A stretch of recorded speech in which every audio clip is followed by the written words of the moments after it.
আপনাদের খেদমত আলোচনা করব। মাশাআল্লাহ তাবারাকাল্লাহ, কালকেই হয়তো ইনশাআল্লাহ আমাদের সেহরি খেতে হবে, তাই তো নাকি?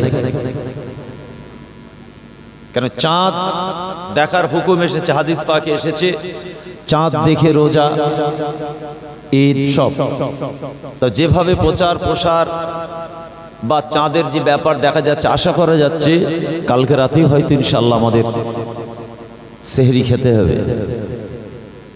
আর পরশু দিন থেকে ইনশাআল্লাহ 2026-এর 25-এর আপনার আমার পবিত্র রমজান মাস। আল্লাহ আমাদের সকলকে রোজা রাখার তৌফিক দেন, বলুন আমিন।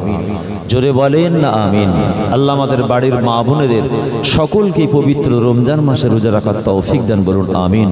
আমার ছোট ছোট ভাই বোনেদেরকেও আল্লাহ পাক এই পবিত্র মাহে রমজানের সিয়াম পালন করার তৌফিক দান করেন, বলুন আমিন।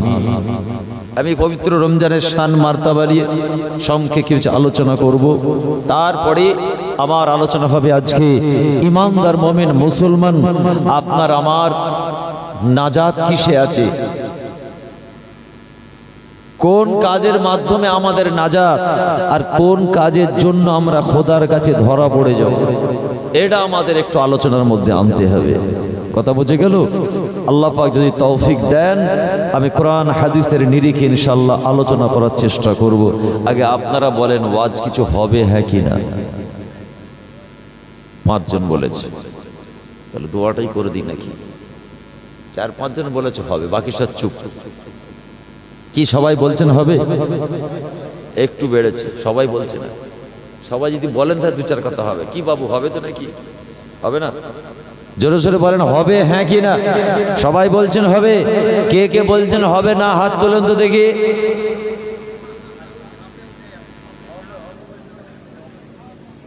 হাত তুলেই তো বললেন হ্যাঁ হবে না, তাহলে প্যারে হাজারিন আসেন সংক্ষেপ কিছু বিষয়ে আলোচনা করি। প্রথম কথা হলো আমাদের একটা কথা মাথায় রাখতে হবে, ফুরফুরা শরীফ মুজাফাতে ফুরফুরা মুজাদ্দিদে জামান পীর আবু বকর সিদ্দিকী রাহমাতুল্লাহ আলাইহি আমার মুজাদ্দিদে জামানের মাসলাক নীতি আদর্শ উসুলের উপরে আমরা চলি। কি কথা ঠিক কিনা? আমাদের নিজস্ব কোনো আলাদা মতবাদ কিছু নেই, পার্সোনাল কিছু মাসলাক নেই। আহলে সুন্নাতুল জামাতের আকীদার উপরে কোরআন হাদিস ইজমা কিয়াসকে সামনে রেখে আহলে সুন্নাতুল জামাতের প্ল্যাটফর্মে দাঁড়িয়ে ফুরফুরা পীর আবু বকর সিদ্দিকী রাহমাতুল্লাহ আলাইহির মাসলাক নীতি আদর্শ উসুল রাস্তা ধরে আমরা চলি। যে রাস্তাটা সিরাতাল মুস্তাকিমের রাস্তা, আল্লাহ আল্লাহ রাসূলকে হাসিল করার রাস্তা। জোরে বলুন সুবহানাল্লাহ।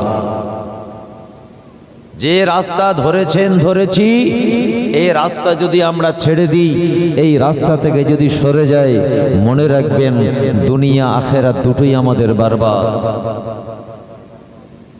যে রাস্তাটা হলো আহলে সুন্নাতুল জামাতের রাস্তা, আমার রাসূল যে রাস্তা দেখালেন, সাহাবাদের রাস্তা, তাবেঈন তাবে তাবেঈন আইম্মায়ে মুজতাহিদিন মুফাসসিরিন উলামা ইমাম ফুকাহা নায়েবে নবী ওয়ারাসাতুল আম্বিয়া আল্লাহর বড় বড় হস্তি আশিকে রাসূল ওলি আউলিয়া গৌস কুতুব আফদাল, এটাই হলো আহলে সুন্নাতুল জামাতের রাস্তা। সারা বিশ্বের 85% মানুষ এই রাস্তা অনুসরণ করে। আমরা সেই রাস্তার পথিক, আল্লাহ আমাদের কবুল করেন, বলুন আমিন। এই জোরে বলেন আমিন। পীর মাশায়েখদের দরবারে উঠা বসা মানুষ আমরা, তাই তো নাকি? আমাদের সোহবত, আমাদের চলাফেরা, আমাদের উঠা বসা, আমাদের মানুষের সঙ্গে মুআমালাত, আমাদের ইবাদত বন্দেগী, আমাদের স্পিকিং ক্যাপাবিলিটি, আমাদের চলাফেরা, আমাদের দুনিয়াবী জীবন, আমাদের সংসারী জীবন, আমাদের রাজনৈতিক জীবন, আমাদের প্রতিটা বিষয় কিন্তু এক্সেপশনাল, অন্যদের থেকে একটু আলাদা। অন্যদের থেকে একটু আলাদা। কেন আমাদের নীতি আদর্শ হলো মুজাদ্দিদে জামানের মাসলাক, নীতি আদর্শ, উসুল, ওই তরিকা, ওই মতাদর্শের উপরে আমরা চলি। দোয়া করেন, দোয়া করি আল্লাহ যেন মওত পর্যন্ত আমাদের এই নীতি আদর্শের উপরে থাকার তৌফিক দেন, বলুন আমিন।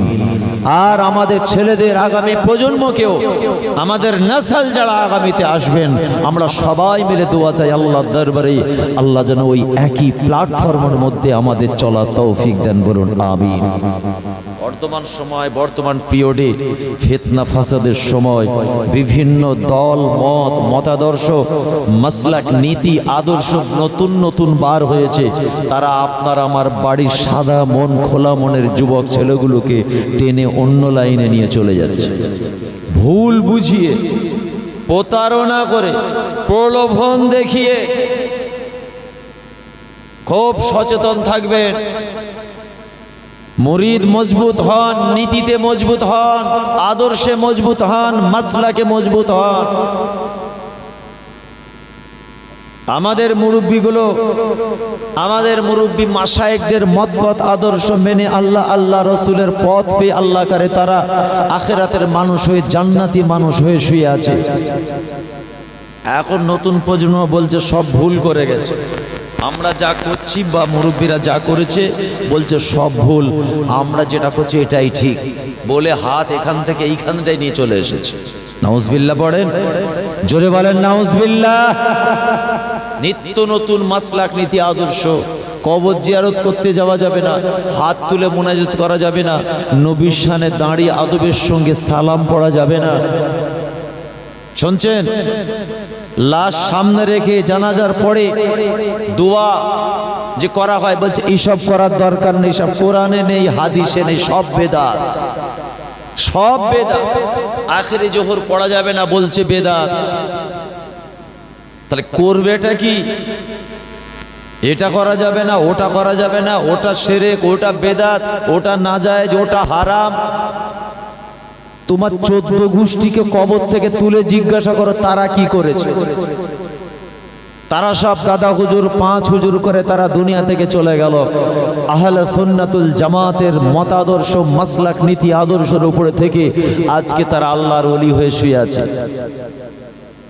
এখন কিছু চায়ের দোকানের মুফতি, ইউটিউব, টুইটার, ফেসবুকের মুফতি, আনাচে কানাচে, অলিতে গজুতে পায়দা হওয়া মুফতি আপনার আমার বাড়ির ছেলেদের টেনে টেনে অন্য লাইনে নিয়ে যাচ্ছে। খুব সাবধান। ভাই হিসেবে, ছেলে বাবাজি হিসেবে আপনাদের পীর মাশায়েখদের বাড়ির থেকে পীরের বাচ্চা বলে গেলাম, ভুল হলে আমাকে বলবেন, কিন্তু সাবধান হন। বাড়ির মুরব্বী সাবধান হন, বাড়ির মায়েরা সাবধান হন। পা যদি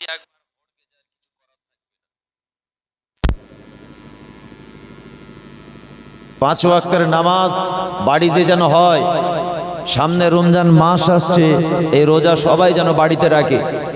ছেলেদের মেয়েদের রোজা তালিম দেন, নামাজের তালিম দেন, বাচ্চাদেরকে দিনের তালিম দেন, তেলাওয়াতে কোরআনের শিক্ষা দেন, সামাজিকতা শিখান, মুখের ভাষা শিখান, স্বভাব চরিত্র এগুলো শিক্ষা দেন। আজকে সারা বিশ্বে একটা ধর্মকে টার্গেট করে বিভিন্নভাবে অ্যাটাক করার প্ল্যান চলছে। প্রতিটা মুহূর্তে সব দিক থেকে মুসলমানদের উপরে আক্রমণের একটা অপচেষ্টা চলছে। সোশ্যাল মিডিয়া যারা থাকেন জানবেন, মসজিদগুলো আমাদের ভেঙে দিচ্ছে, আইন পাশ করছে, আমাদের মসজিদ, মাদ্রাসা, মক্তব, খানকা, ঈদগাহ, দরসগাহ সব নিয়ে নেবে বলছে। ওয়াকফ এস্টেট বলছে আমাদের। আপনার আমার বাপ দাদা 14 পুরুষের নিজস্ব সম্পত্তি, যেটা আমরা ওয়াকফে লিল্লাহ, আল্লাহর রাস্তায় দান করে দিয়েছি, দিন ইসলাম শরিয়াতের স্বার্থে আল্লাহর নামে, বলছে ওগুলো সব নিয়ে নেবে। আপনার বাপ দাদার মাজারটা বুলডোজার দিয়ে ভেঙে দেবে।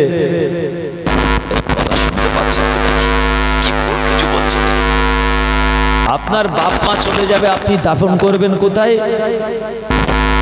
নেতার পেছনে পেছনে ঘুরতে হবে, একটু আমার বাপকে দাফন করতে দাও।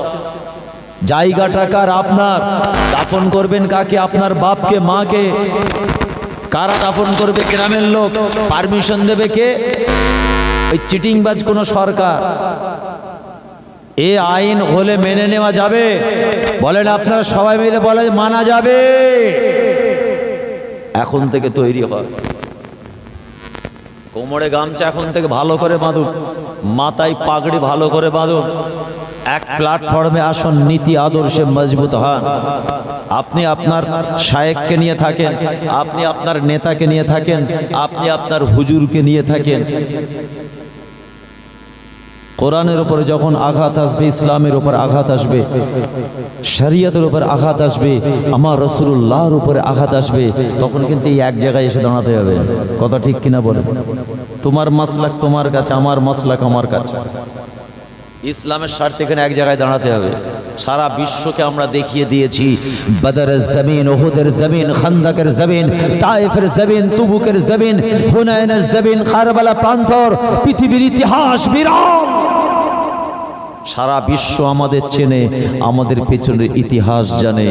মুসলমান সব দিতে পারে, এদের স্পর্শকাতর জায়গা, ভালোবাসার জায়গা, এদের ইমোশন, এদের ইমান, এদের মহাব্বত, ভালোবাসা, রাসূলুল্লাহর ভালোবাসা, ইমান কোনোদিন এরা বিক্রি করবে না। জোরে বলুন সুবহানাল্লাহ।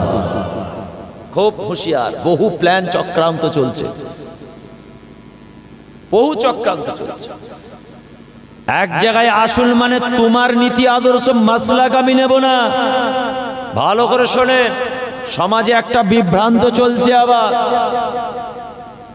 ভালোবাসার স্বার্থে, ইউনিটির স্বার্থে, দেশের স্বার্থে, ইসলামের স্বার্থে এসো, হাতে হাতে মিলে যায়, ও হাতে আমরা মিলবো না। তুমি তোমার পীরকে নিয়ে থাকো, তুমি তোমার শায়েখকে নিয়ে থাকো, তুমি তোমার হুজুরকে নিয়ে থাকো, আমি আমার মাসলাক নীতি আদর্শ মুজাদ্দেদে জামানকে নিয়ে থাকবো। আমার মাসলাক নীতি আদর্শ তোমার ভালো লাগে তুমি এসো, তোমাকে আমি কাছে নেব না, তোমাকে আমি কাছে নিতে পারি না। কথা ঠিক তো নাকি? ইসলামের স্বার্থে এক জায়গায় আছি, নীতিতে কিন্তু নেই তোমার সাথে। কথা বুঝে যাচ্ছে না? আমাদের নীতি নবীর শানে আদবের সঙ্গে দাঁড়িয়ে, ভক্তি ভরে হৃদয়ে দাঁড়িয়ে সালাম পড়বো, আর তুমি বলবে দাঁড়িয়ে সালাম পড়া হারাম, আমি তোমার সঙ্গে মিলতে পারিনি। আউট।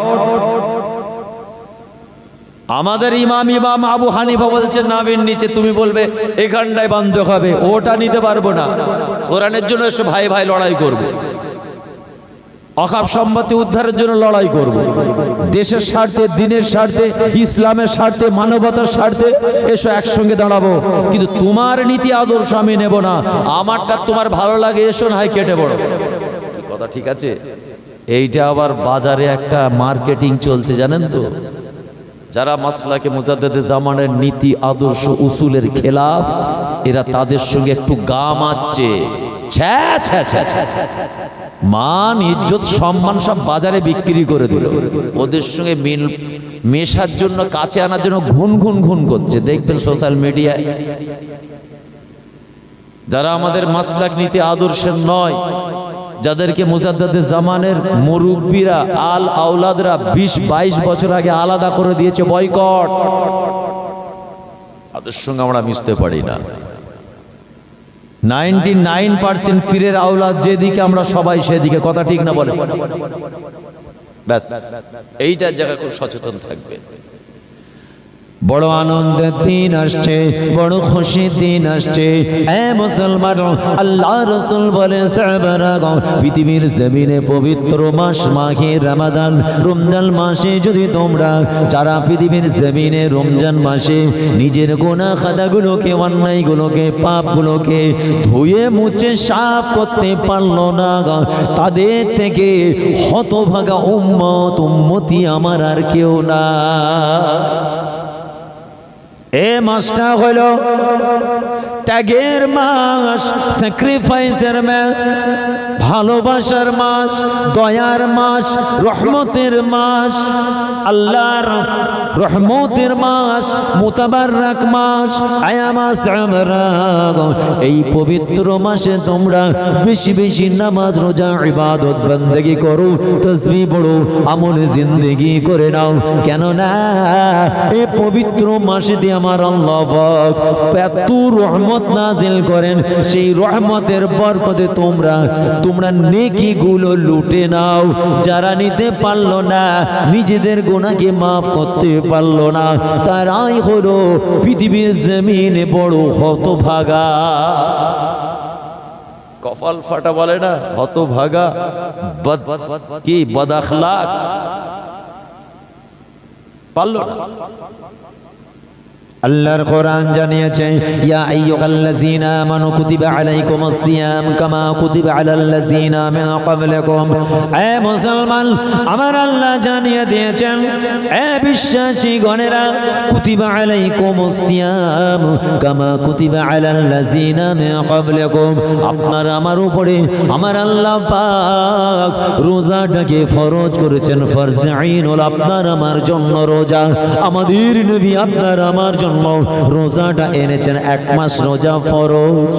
যেমন পূর্ববর্তীদের উপরে আল্লাহ পাক রোজাটাকে ফরজ করেছিলেন, আপনার আমার জন্য একটা ঈমানি দায়িত্ব হলো ফরজ আইন, রোজা আমাদের রাখতে হয়। এই রমজান মাসে রোজাটা হলো ইসলাম দিন শরিয়াতের একটা খুঁটি। সুবহানাল্লাহ বলে, সবাই মিলে বলেন, ইসলামের একটা খুঁটি। বুনিয়াল ইসলাম, 5টা স্তম্ভের উপর ইসলাম দাঁড়িয়ে আছে। লা ইলাহা ইল্লাল্লাহু মুহাম্মাদুর রাসূলুল্লাহ, আল্লাহর ওয়াহদানিয়তের বিশ্বাস, তাকরীর বিল কলব, তাসদীক বিল কলব, ইকরার বিল লিসান। ফেরেশতাদের উপর বিশ্বাস, নবীদের উপর বিশ্বাস, জান্নাত জাহান্নামের উপর বিশ্বাস, আল কদরে খাইরিহি ওয়া শাররিহি মিনাল্লাহি তাআলা, আল বাস বাদাল মাউত, এগুলোর উপরে বিশ্বাস। একটা খুঁটি, 2 নম্বর নামাজ, 3 নম্বর রোজা। আর পয়সাওয়ালা অর্থশালী যদি আপনি হন, আল্লাহ পাক আপনার জন্য 2টো আরো এক্সট্রা দিয়েছেন, সেটা হলো হজ, যাকাত। এই 5টা হলো ইসলামের খুঁটি, ইসলামের স্তম্ভ। এই কথা বোঝা যাচ্ছে? রমজান মাসের রোজাটা কিন্তু ফরজ আইন মনে করে আপনাকে আমাকে পালন করতেই হবে, কোনো আপোষ নেই। একটা রোজা যদি আপনি ইচ্ছা করে ছেড়ে দেন, মাসলার কথা বলছি, ফিকর মাসলা, ইমামদের মতবাদ বলছি, যদি আপনি ইচ্ছা করে স্বজ্ঞানে স্বইচ্ছায় আপনার জন্য রোজাটা ফরজ হয়েছে, যদি আপনি ইচ্ছা করে একটা রোজা ছেড়ে দেন, আপনার পরিবর্তে 60টা রোজা রাখতে হবে। 60টা, 59টা রেখে যদি বন্ধ করেন যে 2 দিন পর আবার একটা রাখবো, 2 মাস একটা রোজা ছাড়লে ইচ্ছা করে যে 59টা রোজা রেখে একটা রেস্ট নিই, 2 দিন আবার রাখবো, হবে না। আবার 1 থেকে কাউন্টডাউন শুরু হবে, আবার 1 থেকে 60টা। বুঝতে পারছেন রোজাটার কত বড় গুরুত্ব? আল্লাহ নবী কি বলেছেন? এই মাহে রমজানের বড় সুসংবাদ দিয়েছেন। এই মুসলমান, আপনার আমার কাছে রোজাটা কেমন আপনি জানেন না, কিন্তু আমার আল্লাহ বলেন, রোজা হলো আমার ইবাদত, আমি তাদেরকে নিজে হাতে বদলা দেব। পৃথিবীর জমিনে কোন রোজাদার যখন ইফতার সামনে রেখে ইফতার করার জন্য বসে পড়ে, সারাদিন উপবাসে থেকে আল্লাহর হুকুমের অপেক্ষায় ইফতার সামনে নিয়ে যখন তারা আল্লাহর আদেশের ইন্তজার করে, আমার আল্লাহর বড় পছন্দ হয়ে যায়। এ ফেরেশতা, দেখো দেখো, সারাদিন ক্ষুধার্ত তৃষ্ণার্ত ছিল, সংযম পালন করেছে, নিজেকে কন্ট্রোল করেছে, আমার আইন মেনেছে, 1 দানা পর্যন্ত খায়নি, তৃষ্ণার্ত ক্ষুধার্ত আছে। আয় আমার ফেরেশতারা, দেখো, এরা এখনো পর্যন্ত 1টা দানা পর্যন্ত খায়নি। ফেরেশতা, দেখো দেখো, আমি আল্লাহ আদেশ না দেওয়ার জন্য খাবার সামনে থাকার পরও খাচ্ছে না। এরা লুকিয়ে খেতে পারত, গণগণের আড়ালে লুকিয়ে খেতে পারত। এরপরেও আমি আল্লাহ আমাকে ভালোবেসে, আমার হাবিবকে ভালোবেসে এরা কেমন করে রোজা রেখেছে, আমি আল্লাহ এদের রোজা কবুল করে আমি আল্লাহ পাক এদের বদলাটা আমি আল্লাহ নিজে হাতে দেব। আরো জোরে বলুন সুবহানাল্লাহ। ওই সময়টা আল্লাহ পাকের দরবারে খুব পছন্দনীয়। আর 20 মিনিট, আর 15 মিনিট, আর 10 মিনিট, ইফতার সামনে রেখে আপনি তাসবিহ পড়েন, জিকির করেন, নবীর শানে দরুদ পড়েন, কলমা পড়েন, আর আমার আল্লাহর আদেশের জন্য ইন্তজার করেন। এই রোজাদারের এই সময়টা আল্লাহর কাছে বড় প্রিয়। আহা, আর কত হারাম খোর আছে এর মধ্যে। জাতির লজ্জা, ফরজ আইন রোজা, স্বজ্ঞানের স্ব ইচ্ছায় রোজা রাখে না, হারাম পেটে দুবেলা খায়, রোজাদারদের সাথে বসে ইফতার করে। রোজাদারের পাশে বসে আবার ইফতার খেয়ে চাতর ফাতর মেখে বিরাজ করে মেসওয়াকলে ঘুরলো বিকেল বেলা, লোককে দেখালো আমি রোজা রেখেছি, বসে খাচ্ছে। এই খাওয়া যাবে? চলবে? আরে রোজা রাখুনি, যে কোনো কারণেই হোক, কারণ তো বেশিরভাগ থাকে না, খুব কম। কিছু হলেই বলুন পেটে ব্যথা, হুজুর পেটে সমস্যা, কি হয়েছে? গ্যাস। আর গ্যাসটা কবে ভালো হয় জানেন? ঈদগার ময়দানতে নামাজ পড়েছে গ্যাস ভালো। সারা রোজার মাস ওর গ্যাস আর ভালো হলো না। আল্লাহ যদি ব্যাধি দিয়ে দেয় না, সারা বছর তোমার গ্যাসই থাকবে। খোদার সঙ্গে প্রতারণা, পেটে গ্যাস, ডাক্তার নিষেধ করেছে, প্রকাশ্যে খাচ্ছে। এ ছোটখাটো বেহায়া নয়, ছোটখাটো নির্লজ্জ নয়, খুব বড় বেহায়া। এ এক কান কাটা কি শহরের ভিতর দিয়ে যায়, আর দু কান কাটা এই কথা বলে শহরের বাইরে, প্রকাশ্যে লজ্জা নেই। এরা রোজা রাখে না, অথচ রোজাদারের সামনে খাচ্ছে, সামনে লজ্জা লাগে না? আমার অফিসে একটা অন্য ধর্মের শিক্ষক মহাশয় আছে জানেন, রমজান মাস আসবে, সারা রোজার মাস কোনো রোজাদারের সামনে খাই না, অন্য ধর্মের। আমরা নিজেরা বলেছি আপনি খান, আমাদের সঙ্গে টিফিন করুন, নাস্তা করেন, আমাদের কোনো অসুবিধে নেই, কোনো ফিলিংস হয় না। বলে না, আমি তো রোজা নেই, আমি তো উপবাসে নেই। ইসলাম ধর্মে, মুসলমানদের ধর্মের তাদের একটা পাপ হয়ে যাবে যদি আমি তা তোমাদের সামনে খাই। তাদের একটা রোজা, একটা আপনার পার্বণ চলছে, একটা ভালো কাজ, আমি সেখানে তাদের সামনে কি করে খাবো? আপনারা সারাদিন শুকিয়ে আছেন আর আমি আপনাদের সামনে খাবো? আপনার হাজার বললো আপনাদের সামনে খাবো না। এই চন্দননগর চুচুড়াই বাড়ি, এখনো তিনি জীবিত আছেন, কত ভালো মানুষ। তাদের সোচ, চিন্তা ভাবনাটা দেখুন। মুসলমানের বাড়ির ছেলে নয়, তার বাড়িতে ইসলাম দিন, শরিয়াত কোরআন নেই, ইসলামটাকে অ্যাপ্রিসিয়েট করেছে, শরিয়াতকে ভালোবেসেছে, ইসলাম ধর্মের রোজাটাকে গুরুত্ব দিয়েছে। যদিও সে ধর্ম গ্রহণ করেনি আপনার আমার, কিন্তু রোজাকে সম্মান করে, রোজাদারকে অ্যাপ্রিসিয়েট করে সামনে খেলো না সারা রোজার মাস। আর আপনার বাড়ি ছেলেগুলো বৈকাল হলো সবার সামনে বিমল ফাটছে, বিমল, রজনীগন্ধা, তুলসী বা একবারই মাকে ঢালছে এরকম করে। ওহ কি বাহাদুরি! কাদের বাড়ির ছেলে গো? ফুরফুরা শরীফের মুরিদ, ফুরফুরা শরীফের মুরিদ। ভণ্ডমি করার জায়গা খুঁজে পাও না? ফুরফুরা শরীফের মুরিদ, রোজা রাখে না, দাঁড়িয়ে পেচ্ছাপ করে, হারাম খায়, গীবত করে, বাপ মাকে মারে, চিটিংবাজি করে, ধাপ্পাবাজি করে, ধোকাবাজি করে, ওজনে কম দেয়, স্ত্রীকে মারে, গ্রামের সন্ত্রাসী করে, ইয়েতিমের সম্পত্তি মেরে নেয়, আমানতের খেয়ানত করে, ওয়াদার খেলাফ করে। খোদার কসম, ওটা কোনদিন ফুরফুরা শরীফের মুরিদ, ভক্ত, খাদেম হতে পারে না, ওরা হলো প্রতারক। আমার মুজাদ্দিদ জামানের স্বচ্ছ, সুন্দর, পরিষ্কার মাসলাক, নীতি, আদর্শের উপরে এরা কালি লাগাতে চায়, কালি। তুমি দাঁড়িয়ে পেচ্ছাপ করছে, যাও জাহান্নামে যাও, দেখার দরকার নেই। তোমাকে নিষেধ করেছি, বারণ করেছি, তুমি শোনোনি, তুমি ফুরফুরা শরীফকে জোরালে কেন? দাদা হুজুরের মুরিদ, পাঁচ হুজুরের মুরিদ, ভাইজান আপনার নানা জানের মুরিদ, আশেক রাসূল ছোট হুজুর পীর কেবলা রাহমাতুল্লাহ আলাইহি, হুজুর কেবলার মুরিদের বাড়ির ছেলে আমরা।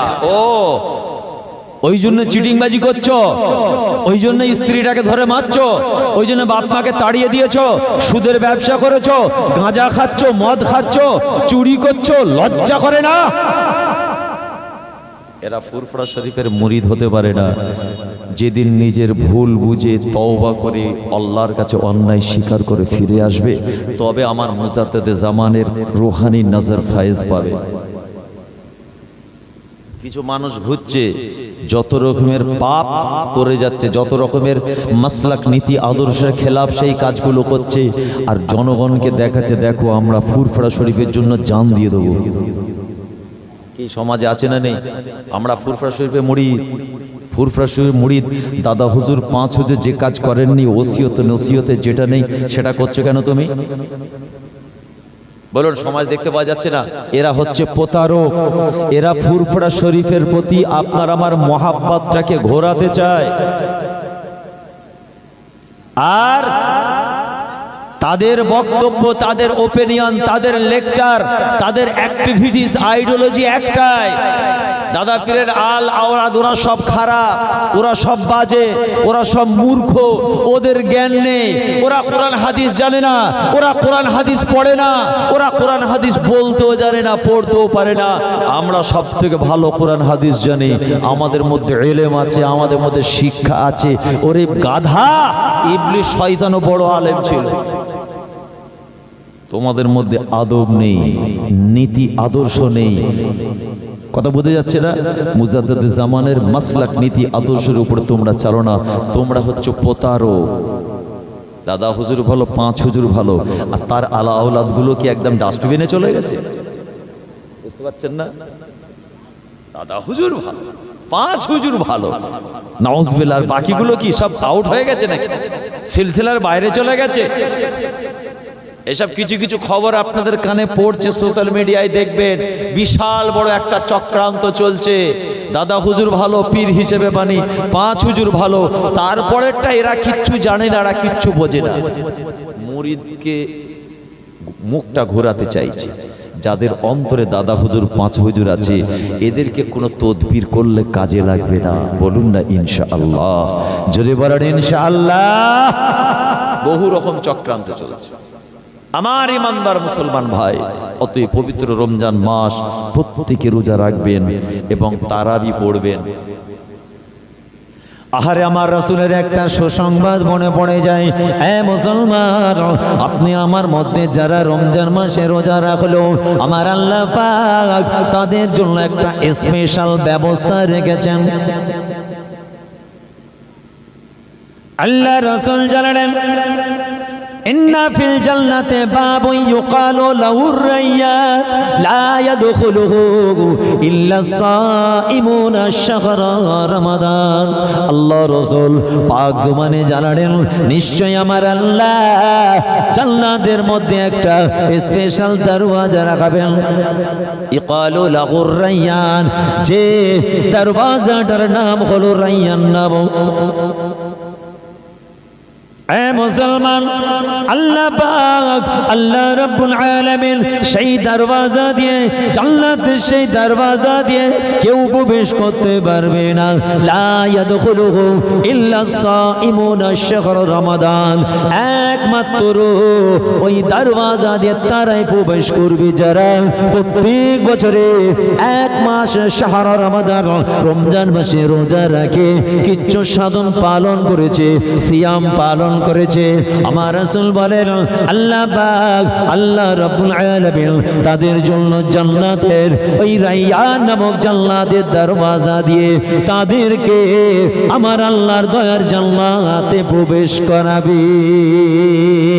লা ইয়াদখুলুহু ইল্লা সাইমুনা শাহর রমাদান, না না না, কেউ প্রবেশ করতে পারবে না, একমাত্র আমার আল্লাহর ফরজ রোজা যারা রেখেছে সেই সমস্ত রোজাদার গুলোকে আল্লাহ পাক ওই রায়্যান নামক জান্নাতের দরওয়াজা দিয়ে জান্নাতে যেতে দেবে।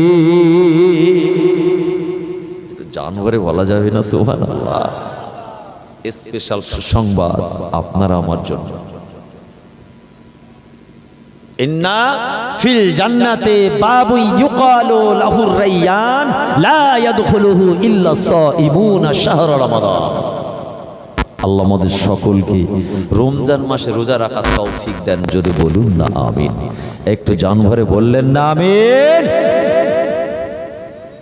খুব হুঁশিয়ার। আল্লাহ রাসূল তাই জানালেন, আয়ামা সাহাবারা লাস্তু আকশা আলাইকুম আন তাশরাকু বাদি। আমি মুহাম্মদুর রাসূলুল্লাহ, তোমাদেরকে নিয়ে আমি রাসূল ভয় করি না। আমি নবী, আমার পরে তোমরা আল্লাহ জমিনে শিরক বিদআতে লিপ্ত হয়ে যাবে। ওয়ালাকিন আকশা আলাইকুমুদ দুনিয়া আন তানাফাসু ফিহা।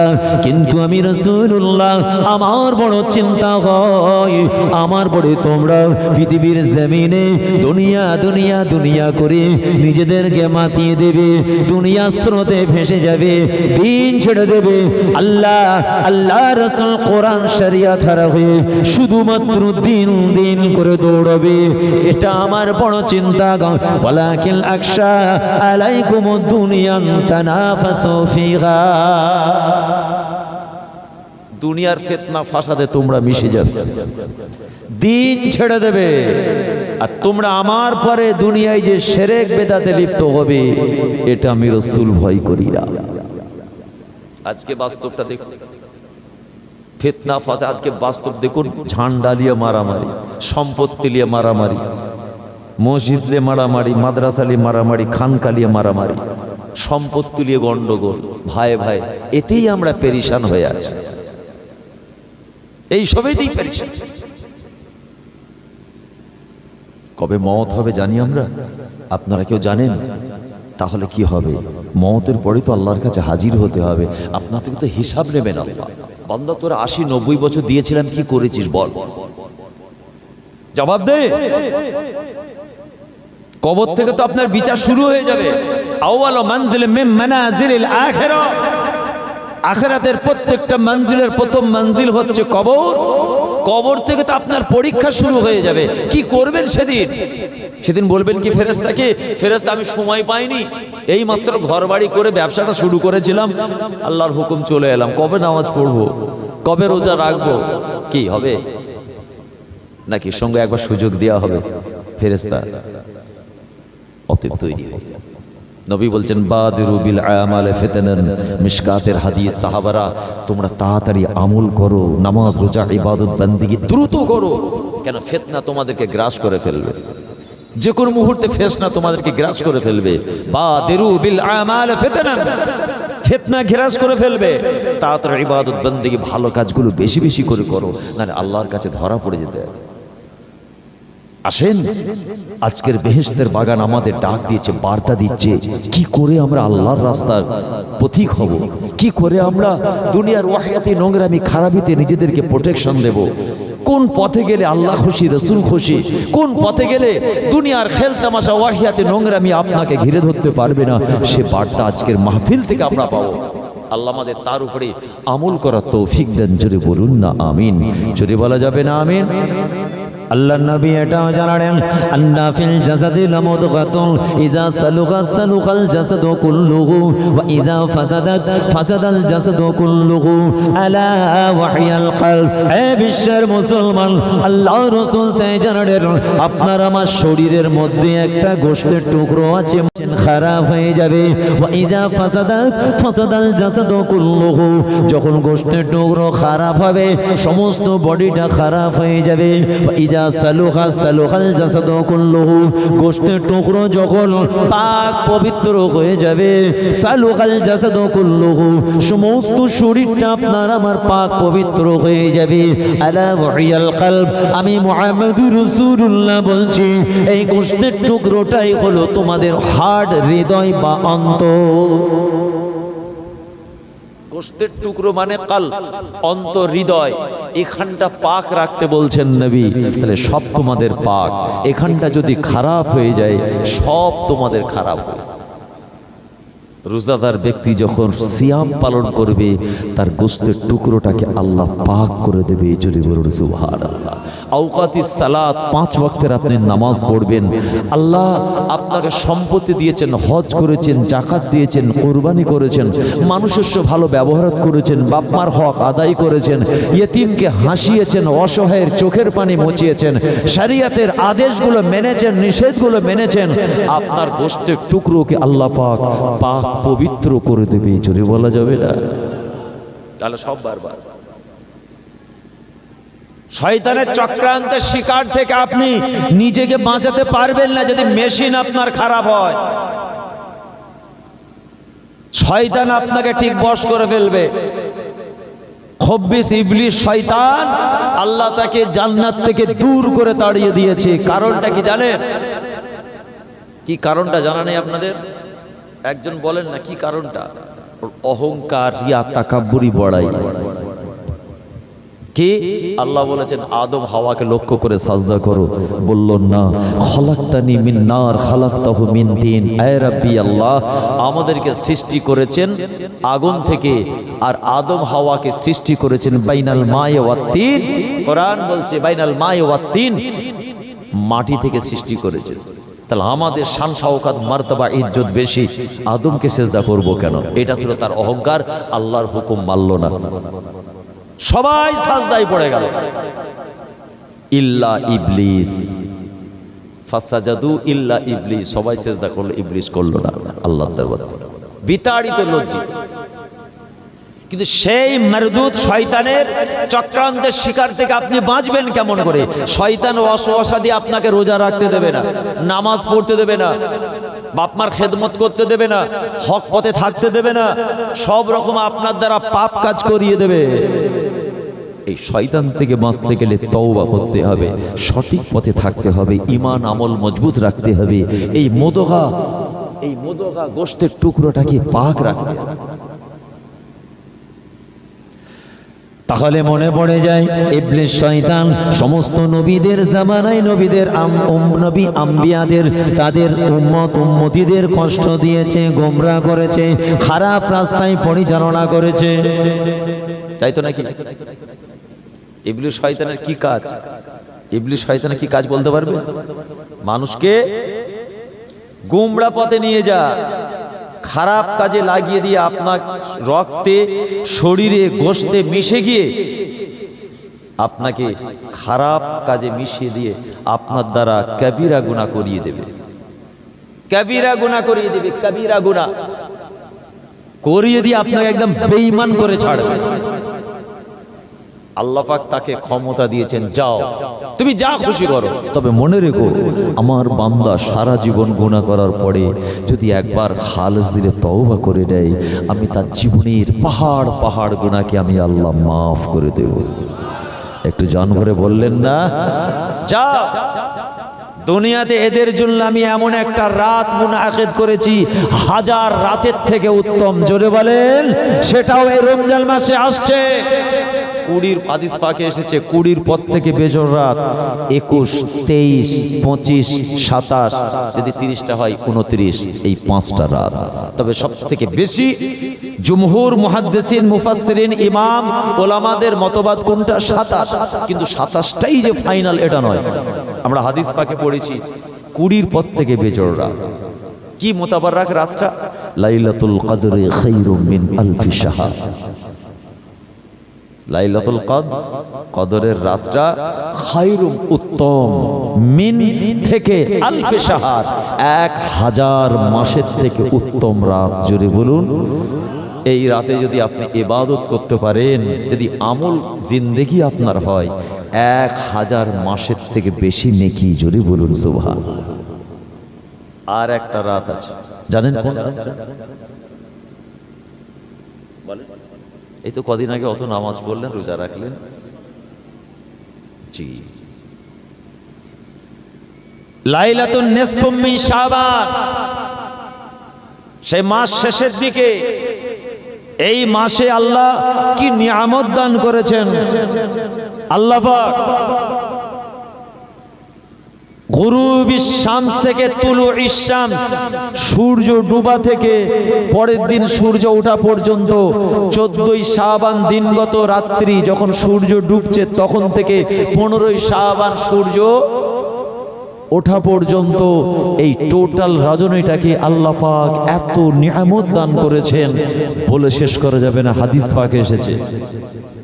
এবং আল্লাহ পাক দুনিয়ার আকাশের নিচে চলে আসেন, বান্দা বান্দির কাছাকাছি হয়ে যান। আল্লাহ কুদরতি জুবান মোবারক আল্লাহ এলান করেন, এ মেরে बंदे प्यारे बंदे मांग ले अपने रब से जी भर के मांग ले। ऐ मेरे प्यारे बंदे मांग ले अपने रब से जी भर के, क्या मांगना है अपने रब से मांग ले। मैं परवारदिगर बिनियाज तेरे करीब हो, मैं अल्लाह परवारदिगर बिनियाज तेरी दुआ कबूल करने के लिए तेरी करीब आ गया, मांग ले। जोरे वाला जाबे ना सुभान अल्लाह। আল্লাহ পাক বলবেন আমার কাছে চেয়ে নে, কি চাস, কি তোদের চাওয়া, কি তোদের প্রয়োজন আমার কাছে চা। ভাইরা আমার, দোস্তরা আমার, কিন্তু বর্তমান পিরিয়ডে কিছু মানুষ এই পবিত্র রজনী সম্পর্কে কত বিয়াদবিমূলক কথা বলে, বাজে বাজে ভাষা বলে, রহস্য করে আপনাকে আমাকে, তাই না? এই শাবাল মাসের 15 রাত্রিতে ইবাদত বন্দেগী, নামাজ, তাসবিহ, জিকির, জিয়ারত, এই কাজটাকে তারা ঘৃণার চোখে দেখে আর সমাজে প্রচার করে বেদাত বেদাত বেদাত, না জায়েজ। কেউ কেউ আবার হারাম বলে, নাউজুবিল্লাহ বলে। স্বয়ং রাসূলুল্লাহ ইবাদত করেছেন, স্বয়ং রাসূলুল্লাহ দিনের বেলা রোজা রেখেছেন, স্বয়ং রাসূলুল্লাহ জান্নাতুল বাকিতে গিয়ে দুহাত তুলে উম্মতি মুহাম্মাদীদের জন্য দোয়া চেয়েছেন। জোরে বলুন সুবহানাল্লাহ। ভাইজান, আপনার মুখের কথা তো বিশ্বাস করি না, কথা ঠিক না বলি। আমাদের জমিনের মজবুত আছে, জমিন শক্ত আছে। মাসলাকে মুজাদ্দিদ জামান ফুরফুরা শরীফের মতাদর্শ নীতি কোন ফেসবুক, ইউটিউব, কোন চটি কিতাবের উপরে চলে না। এর পিছনে কোরআন, হাদিস, ইজমা, কিয়াস এবং সহি হাদিসের দলিল আছে। সুবহানাল্লাহ বলেন, একটু সুবহানাল্লাহ বলেন। কিছু মানুষ আবার বলে হালুয়া খাওয়ার নামাজ। হালুয়া খাওয়া আমরা ফরজ বলেছি নাকি রাতে নামাজ পড়াটা ফরজ বলেছি নাকি রোজা রাখাটাকে ফরজ বলেছি? না, তোমরা মিথ্যা করে বলতে পারলে, তোমরা আমাদের প্রতি ইলজাম দিলে, তোমাদের ভালো লাগে না পড়ো না, তোমাদের ভালো লাগে না ইবাদত করো না, তোমাদের পছন্দ হয় না দিনের বেলা রোজা রেখো না। কেউ যদি নামাজ পড়ে, কেউ যদি রোজা রাখে, কেউ যদি আল্লাহ জিকির করে, কেউ যদি ইতিমদেরকে ভালো রান্না করে খাওয়ায়, এটা তো নিয়ামতের কাজ, বরকতময় কাজ। সব থেকে বড় কথা সহি হাদিসের দলিল আছে, বলুন না সুবহানাল্লাহ। এই বাংলাদেশে এক জাহেল বেঈমান, কাফের বললে ভুল বলা হবে না, সে কি বলেছে জানেন? এই শবে বরাতের রাত্রিতে নামাজ, রোজা, ইবাদত, তাসবিহ, জিকির, জিয়ারত এই করে ভালো কাজ করে রাত কাটানোর থেকে পতিতালয় বা বেশ্যাখানায় গিয়ে রাত কাটানো উত্তম। নাউজুবিল্লাহ বললেন না? বাড়ির দিকে তাবারু খেয়ে নাউজুবিল্লাহ বলবেন? জোরে বলেন নাউজুবিল্লাহ। কত বড় বেয়াদব দেখেছেন?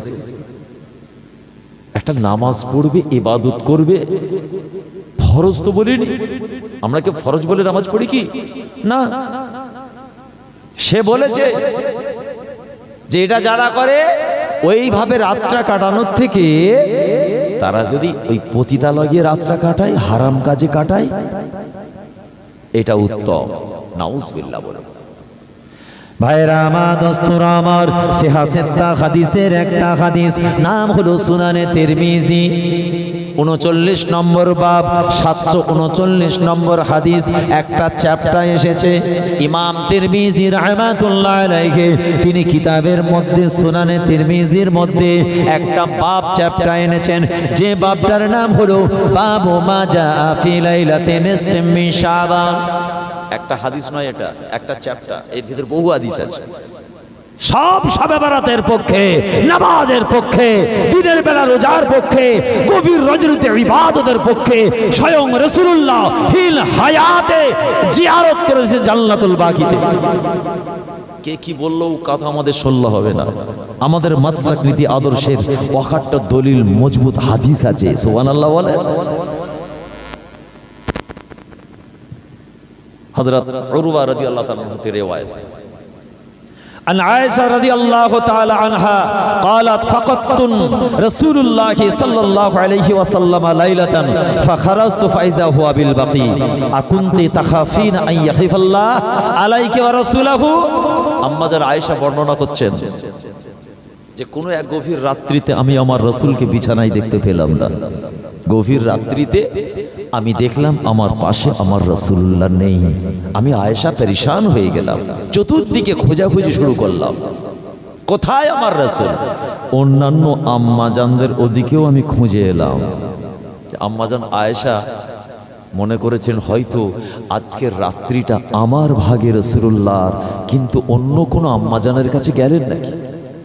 খোঁজাখুঁজি করতে করতে যখন পেরেশান হয়ে দেখছেন আল্লাহ রসুল জান্নাতুল বাকিতে দোয়া চাইছেন।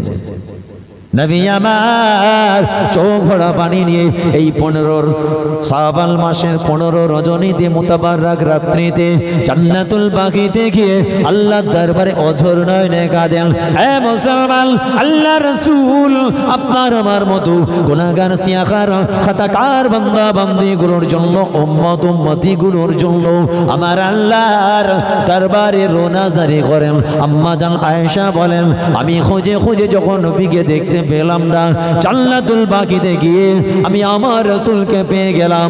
আমি আদবের সঙ্গে পেছনে গিয়ে আমার রাসূলের মুনাজাতে শামিল হয়ে গিয়েছিলাম।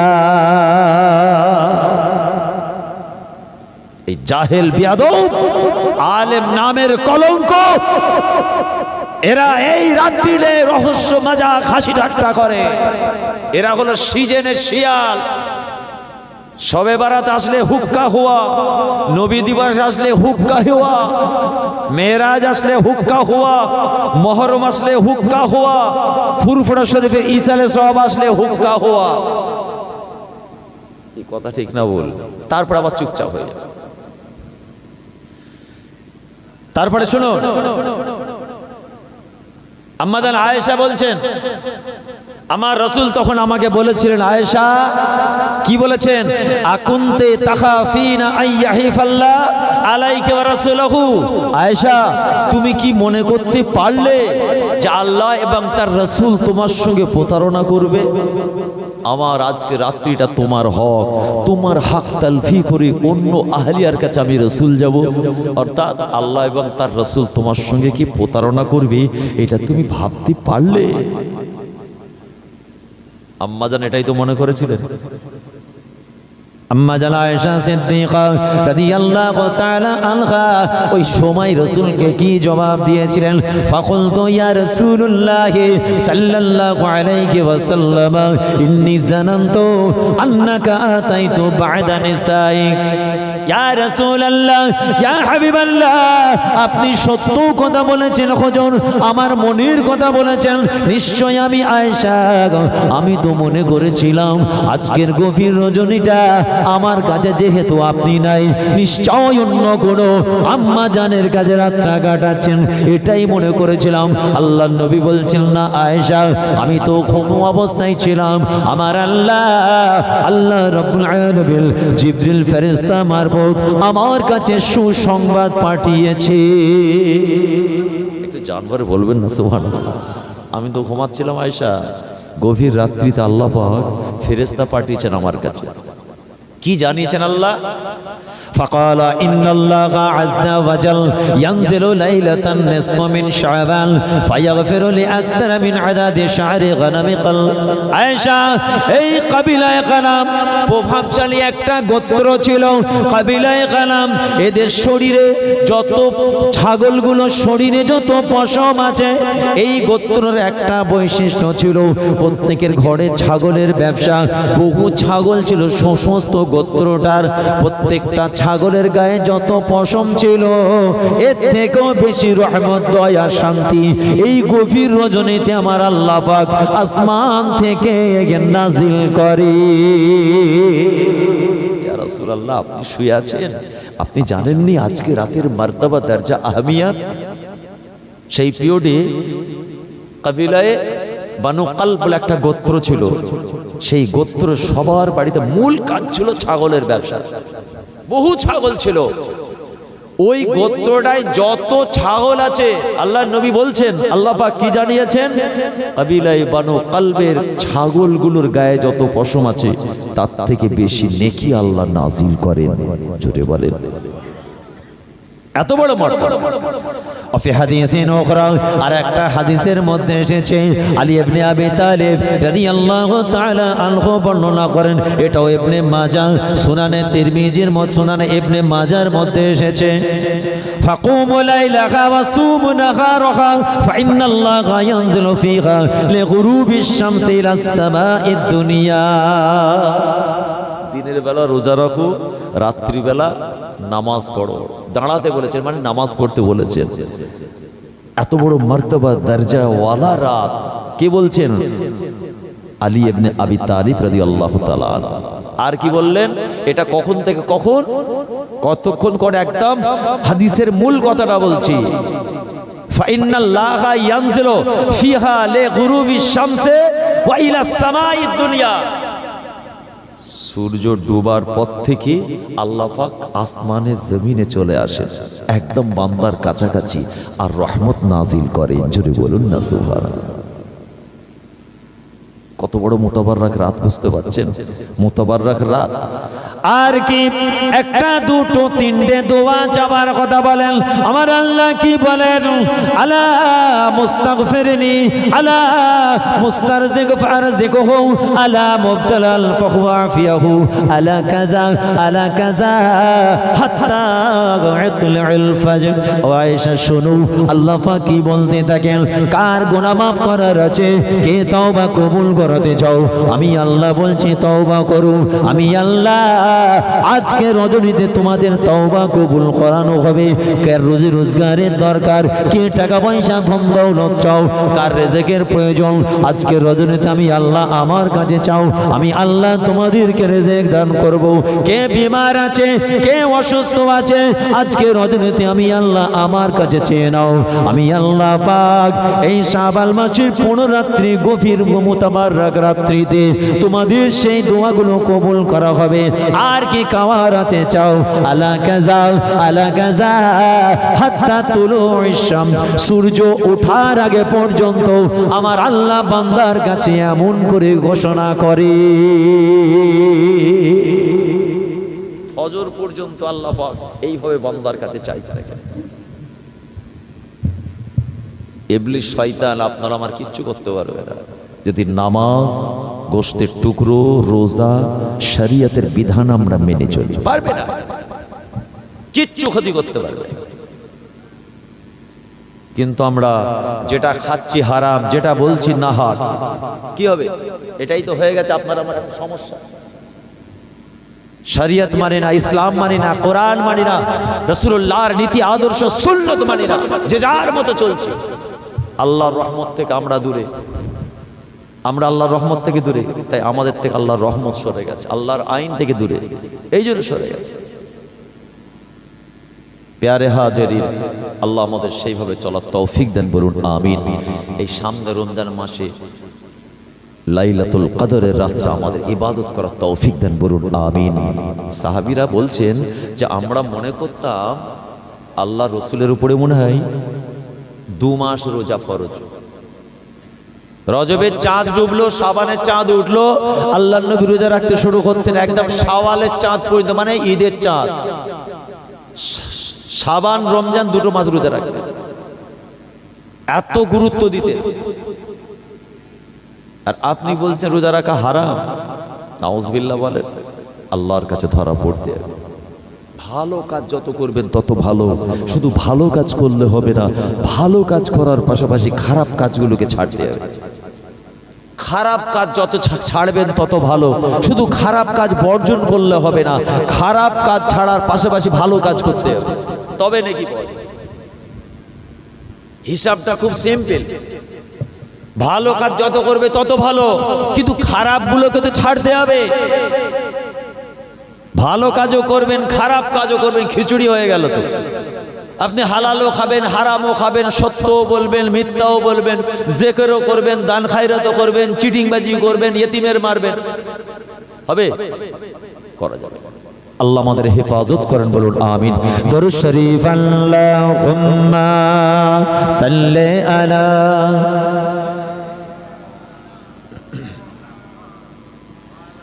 وعلى آل سيدنا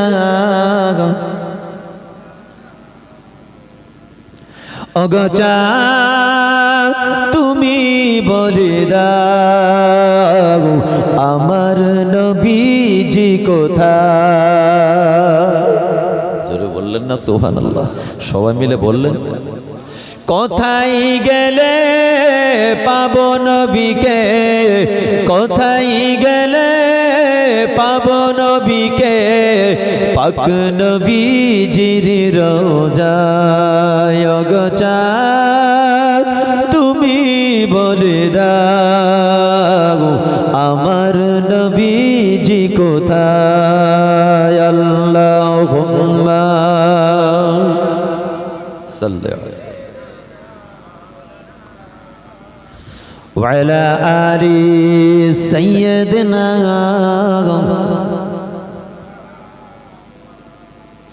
আকাশের তারকারা মিঠি মিঠি চায় নবীর আলোয় তারা নিজেকে হারায়।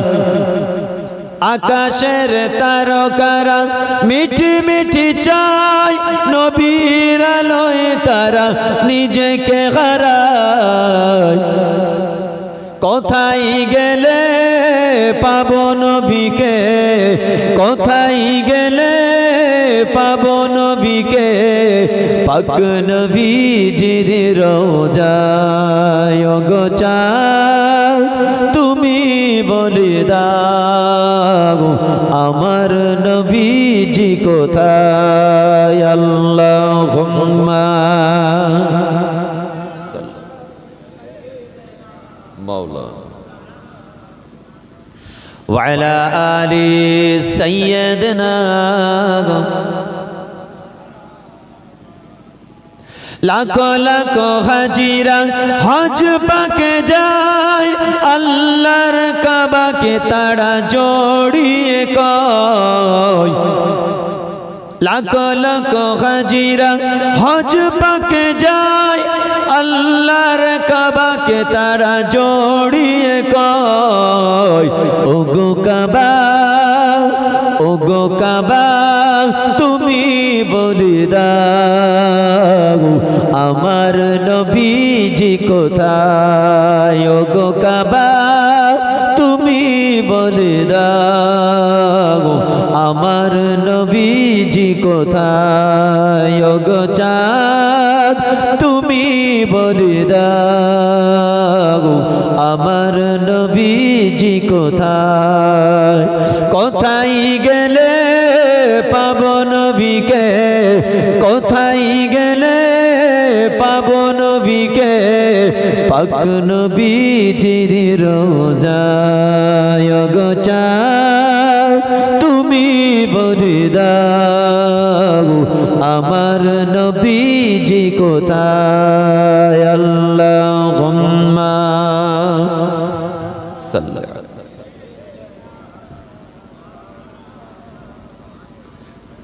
وعلى آل سيدنا।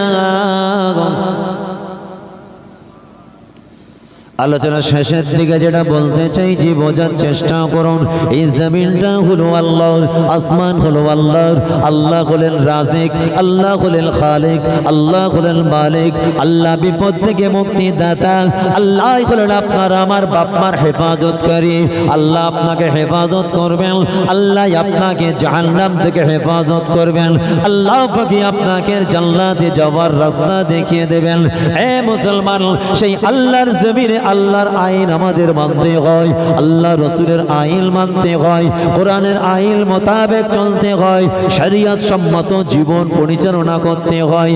আমার আল্লাহ যদি খুশি হন, আমার আল্লাহর দয়া এবং রহমত যদি হয়, তবেই আপনার আমার জন্য দুনিয়া আখিরাত দুটো তবে কামিয়াব। অনেক নামাজ পড়েছেন, অনেক রোজা রেখেছেন, অনেক দান খায়রাত কুরবানি করেছেন, রাত জেগে জেগে তাহাজ্জুদ ইশরাক পড়েছেন, বড় বড় কুরবানি করেছেন। না না না, মুসলমান অন্তরে কথাটা গেঁথে রাখুন, অন্তরে অন্তঃস্থল থেকে শুনে রাখবেন, অন্তরে অন্তঃস্থলে কথাটা জায়গা দেবেন। যদি আমার আল্লাহর দয়া, আমার আল্লাহর মায়া যদি না হয়, কোনো নামাজ রোজা তাসবিহ আল্লাহর কাছে কাজে লাগবে না। যদি আল্লাহর দয়া না থাকে, সারা রাত নফল তসবি জেকের দান খায়রাত কুরবানি, বাপ রে বাপ, কপাল কালো করে ঘুরছে, কোনো কাজ নেই। এত তাহাজ্জুদ ইশরাক, কোনো কাজ নেই। আমার নানা জান আশিকে রসুল আলা হযরত ছোট হুজুর পীর কেবলা রাহমাতুল্লাহ একটা কথা মনে পড়ে যায়, বলবো নসিহত? এই বলবো, কই শোনার ইচ্ছা নেই, কি বলবো? হ্যাঁ, হুজুর কেবলার মহব্বতী জায়গা তো। হ্যাঁ, এই হুজুর কেবলার নাতি পোতা সব এসেছে আজকে, তাই তো নাকি? নাতি এসে, দুই নাতি এলো, আবার পোতা আসছে, এসে গেল মনে হয়। মহব্বতী জায়গা, কিন্তু আপনাদের শোনার মতো আমি চাহিদা দেখতে পাচ্ছি। দেখি কেমন চাহিদা। নারে তাকবীর, একটু জান ভরে তাকবীর দেন না। নারে তাকবীর, সবাই মিলে একসঙ্গে জোরে সোরে নারে তাকবীর। আশিকে রাসূল আলা হযরত ছোট হুজুর পীর কেবলা রাহমাতুল্লাহ আলাইহি যখন আপনাদের এই সমস্ত এলাকায় আসতেন না, এক সপ্তাহ 10 দিন এইদিকে ঘুরতেন। একদম ওদিকে কেষ্টপুর, আপনার ওদিকে বড়াশোল, এইদিকে রাইখা, সব পর পর একটা একটা একটা একটা করে। তখন তো এত রাস্তা ভালো ছিল না, ঘুরিয়ে ঘুরিয়ে ঘুরিয়ে ঘুরিয়ে হুজুর কেবলা এক সপ্তাহ 10 দিন সব কাজ করতেন। হুজুর কেবলার সঙ্গে 4-5 জন আওলাদ নাতি পোতা সব থাকতো, আলেম ওলামারা বেশি থাকতো না, সবাইকে নিয়ে চলে আসতো। এইসব এলাকায় বহু এসেছে, এই যেমন বাঁকুড়া পুনিশোল, একটা দুটো, সব থেকে বড় এশিয়া মহাদেশের মধ্যে বলছে সব থেকে বড় গ্রাম, তাই তো নাকি? এত মানে একটা এর মধ্যে কটা 6টা না কটা থানা আছে, অথচ একটা গ্রাম। সব পীরের আওলাদ এসেছেন, আমার নানা জান বেশি এসেছেন, তাদের আল আওলাদরা নাতি পোতার এখন আসছে। তো হুজুর কেবল একটা কথা বলতেন ওয়াজ করতে করতে, স্টেট কাট কথা বলতেন, কারো মুখ তাকিয়ে বলবো কি বলবো না এসব কথা বলতেন না। আল্লাহ কারের চেহারা যেমন ছিল আপনারা দেখেছেন। আমি খুব ছোট, দোম সোমে পড়ি, বুঝলেন, খুব ছোট, আমার সব স্মৃতি মনে নেই। হুজুর কিছু তোহফা দিতেন, নজরানা দিতেন, ডেকে পাশে বসাতেন, খুব ভারী আওয়াজ, গম্ভীর আওয়াজ ছিল, চেহারা ভারী ছিল। আর হুজুর ইন্তেকালে পর লাশটা রাখা ছিল আমার মামাজানের বাড়ির সামনে, যেখানে এখন হুজুরের বাড়ি আছে, ওখানে। এই কটা জিনিস মনে আছে। আর হুজুরের মাটি দিয়ে এসেছিলাম, এই কটা জিনিস মনে আছে, বেশি মনে নেই। আমি খুব ছোট ছিলাম, দোম সোমে পড়ি, 5-6-এ পড়ি। তো হুজুর কেবলা ম্যাক্সিমাম মাহফিলে একটা কথা বলতেন, আমি নিজে অনেক মাহফিলে বলেছি, আপনাদের এখানেও বলছি। হুজুর কেবলা বলতেন, বাবা মসজিদে পরে ঢুকবে, আগে হালাল খাও, আগে হালাল খাও। খোদার ঘরে নামাজ পড়তে পরে ঢুকবে বাবা, যদি হালাল খাও বাবা, তোমার শরীরের শক্তি, গোশত, তোমার রক্ত, তিনটেই হবে হালাল। খোদার ঘরে সাজদা করলে আমি জুলফিকার বলে দিচ্ছি ইনশাআল্লাহ আল্লাহর দরবারে তোমার নামাজ কবুল হয়ে যাবে। জোরে বলতে পারেন না? তারপরে বলতেন, বাবা যদি হারাম খাও, শরীরের রক্ত, গোশত, শক্তি তিনটেই হবে হারাম। তুমি যতই কপাল ঠোকো, তোমার নামাজ খোদা নেবে না। একদম স্ট্রেট কাট, চোখে চোখ রেখে হুজুর কেবলা এইভাবে হুঙ্কার দিয়ে বলতেন, হাতে ধরে বলে যাচ্ছি, হারাম যেন না আসে, সব ইবাদত নষ্ট হয়ে যাবে। হযরত আনাস বিন মালিক রাদিয়াল্লাহু তাআলা আনহু থেকে একটা রিওয়ায়াত এসেছে, ইমাম জালালউদ্দিন সুয়ুতি ও হাদিসটা এনেছেন। একটা হাদিস বলছে, খাসাইসুল কুবরাতেও আছে। আল্লাহর হাবিব, আল্লাহ রাসূল হযরত ওমর ফারুক রাদিয়াল্লাহু তাআলা সহ আপনার রওজার সামনে হুজুর বার হয়েছেন, মদিনার মসজিদ থেকে বার হয়ে যাচ্ছেন। ওমর ফারুক রাদিয়াল্লাহু তাআলা বর্ণনা করছেন যে আমরা লক্ষ্য করে দেখলাম আল্লাহ রাসূল আছেন, সাহাবীরা আছেন, আমরা আল্লাহর নবীর সঙ্গে আছি। দূর থেকে একজন বয়স্ক ব্যক্তি আসছে। খুব খেয়াল করে শুনবেন, ইবলিস শয়তানের কথা হচ্ছিল তো, তাই মনে পড়ে গেল। একজন বয়স্ক ব্যক্তি আসছে, রিওয়ায়াতে এসে তার কোমরটা বেঁকে গেছে, কুঁজো হয়ে গেছে, হাতে একটা লাঠি, আস্তে আস্তে টুক টুক টুক টুক টুক টুক করে আসছে। ওমর ফারুক রাদিয়াল্লাহু তাআলা বলছেন, আমি আমার রাসূলের পাশেই আছি। আল্লাহর নবীর কাছে এসে সালাম দিলেন, আসসালামু আলাইকা ইয়া রাসূলুল্লাহ ইয়া হাবিবাল্লাহ। আল্লাহর নবী তার সালামের জবাব দিয়ে বললেন, আইনা কাবিলাতিন আনতা, আল্লাহর নবী সেই বয়স্ক ব্যক্তিটাকে দেখে চিনতে পেরে গেছে। সঙ্গে সঙ্গে বলছেন, তুমি জিনেদের কোন গোত্র কোন কাবিলা থেকে এসেছো? একজন ইবলিস শয়তান, তার চতুর্থ প্রজন্ম, মানুষের বেশে আল্লাহর নবীর কাছে এসে সালাম দিয়েছে। এই শুনছেন তো নাকি? সময় আমার বেশি নেই, শেষ করে দেবো একটু। ওমর ফারুক রাদিয়াল্লাহু তাআলা বর্ণনা করছেন, আমি আল্লাহর নবীর সঙ্গে আছি, আর মানুষের বেশে ইবলিস শয়তানের চতুর্থ প্রজন্ম আল্লাহর নবীকে সালাম দিয়েছেন। আল্লাহর নবী বলছেন, তুমি জিনেদের কোন কাবিলা কোন গোত্র থেকে? সুবহানাল্লাহ বলেন। আল্লাহ পাক সে পাওয়ার, সে শক্তি আমার রাসূলকে দিয়েছিলেন। সাহাবীরা বলছেন, আমরা চমকে গেছি, আমরা চিনতে পারিনি। সে পরিচয় দিচ্ছে, হুজুর আমি হলাম সেই ইবলিস শয়তানের চতুর্থ প্রজন্ম। মানে ইবলিস শয়তানের পুত্র, তার পুত্র, তার পুত্র। আল্লাহ নবী দেখেই চিনতে পেরে বলছেন, তুমি কোন গোত্র কোন কওমের? বলছে, হুজুর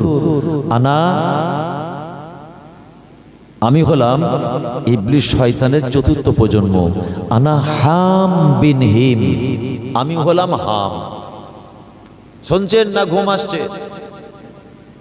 ঘুম এসে গেলে হবে, আর একটুখানি আছে, চলে যাব, ভালো লাগবে। শোনেন, চমৎকার আলোচনা। ইয়া রাসূলুল্লাহ, ইয়া হাবিবাল্লাহ, আমি হলাম হাম বিন হিম, আমার পিতার নাম হলো হিম বিন লাকিস, আমার দাদুর নাম হলো লাকিস, পরদাদু হলো ইবলিস শয়তান। আমি ইবলিস শয়তানের চতুর্থ প্রজন্ম, হুজুর আপনার কাছে এসেছি। সুবহানাল্লাহ বলেন। আর ইবলিস শয়তান নবীর উম্মতের বন্ধু তো নাকি? হ্যাঁ, কলিজাওয়ালা বন্ধু তো নাকি ইবলিস শয়তান আমাদের? হাসছে, সব পকেটে ঢুকে বসে আছে নাকি? বলেন, ইবলিস শয়তান আমাদের বন্ধু? কয়েকজন মাথা রেড়েছে, হ্যাঁ, জাহান্নামায় নিয়ে যাবে টেনে। বন্ধুত্ব একদম রাখবেন না, বিপদ হয়ে যাবে। সব থেকে শত্রু আপনার মাংসে, রক্তে, শিরায় শিরায় ঢুকে গিয়ে আপনাকে কবিরা গুনাহ করিয়ে দিবে, ব্যভিচারিতে লিপ্ত করিয়ে দেবে, হারাম খাইয়ে দেবে, প্রতারণা করিয়ে দেবে, কবিরা গুনাহ করিয়ে দেবে। সব সময় আউযু বিল্লাহি মিনাশ শাইতানির রাজিম, সব সময় আল্লাহর কাছে পানা চাইবে ইবলিস শয়তানের থেকে। তার চতুর্থ প্রজন্মকে আল্লাহ আপনার আমার নবীর গোলাম করে পাঠিয়েছে। জোরে বলেন সুবহানাল্লাহ, জোরে বলেন সুবহানাল্লাহ। আল্লাহর নবী বলছেন, তোমার বয়স কত? হামকে জিজ্ঞাসা করছেন, ইবলিস শয়তানের চতুর্থ প্রজন্ম, তোমার বয়স কত? বয়স বলছে, কি বলেছে জানেন? ইয়া রাসূলুল্লাহ, হাবিল কাবিলের সময়ে আমি খুব ছোট ছিলাম। হাবিল কাবিল কবেকার ঘটনা বুঝতে পারছেন? বয়সটা কত? শুধু তাই নয়, হযরত ইব্রাহিম আলাইহিস সালাম, ইয়াকুব আলাইহিস সালাম, ইউসুফ আলাইহিস সালাম, মূসা আলাইহিস সালাম, ঈসা আলাইহিস সালামের সান্নিধ্যে আমি গিয়েছিলাম, তাদের সোহবতে ছিলাম, তাদের সঙ্গে আমি দীর্ঘদিন সময় কাটিয়েছি। নবী ইব্রাহিম থেকে ঈসা নবী পর্যন্ত সবার সঙ্গে আমি ঘুরেছি। আমাদের নবী তখন হীন হায়াতে দুনিয়াতেই আসেনি, তখনকার মানুষ মানে জিন, সে হচ্ছে হাম। ইব্রাহিম নবীর আগে না পরে এসেছিল আমাদের নবী? জোরে বলেন। হীন হায়াতে, সশরীরে, অনেক পরে। ঈসা নবীর পর কিছু কম বেশি 500 বছর কোন নবী রাসূল পয়গম্বর আসেনি।